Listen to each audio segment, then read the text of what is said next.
5-те най-скандални корици на списание. Джиджи Хадид и Зейн Малик. Знаете, че за тази година темата за половото равенство е доста обсъждана, но това далеч не означава, че когато сме равни, трябва да се обличаме еднакво.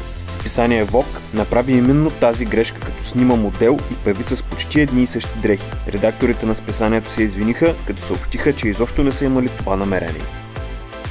Елън Дедженерис и признанието й, че е гей. Преди 21 години една от най-известните телевизионни водещи заяви открито, че е гей, което не се отрази добре на телевизионната й кариера. Тя първо направи изявление по време на собственото си шоу, което не се хареса на собствениците на телевизия ABC, защото трябваше да слагат възрастово ограничение на всеки епизод.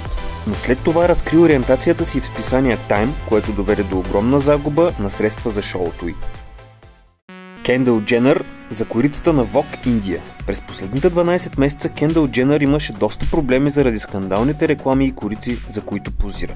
Една от тях е фотосесията за индийското издание на списание Vogue. Според някои потребители на социалните мрежи изборът е неподходящ, защото индийките са толкова много на брой и са толкова красиви, че е нелогично да канят международен модел за 10 годишнината си. Други се разсърдиха, че Кендъл дори не качила корицата в инстаграма си, следователно за нея тя е без значение.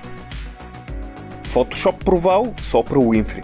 24-годишното холивудско издание на списание Vanity Fair се оказва пълен провал. Опра се появи с 3 ръце, а Риз Уидърспун с 3 крака, но двете звезди реагираха с насмешка на грешката. Риз написа в Twitter: предполагам, че вече всички знаете, че имам 3 крака. Надявам се все пак да ме приемете такава каквато съм. А Опра отговори: приемам ти 3 крака, защото знам, че ще приемеш 3 ми ръце.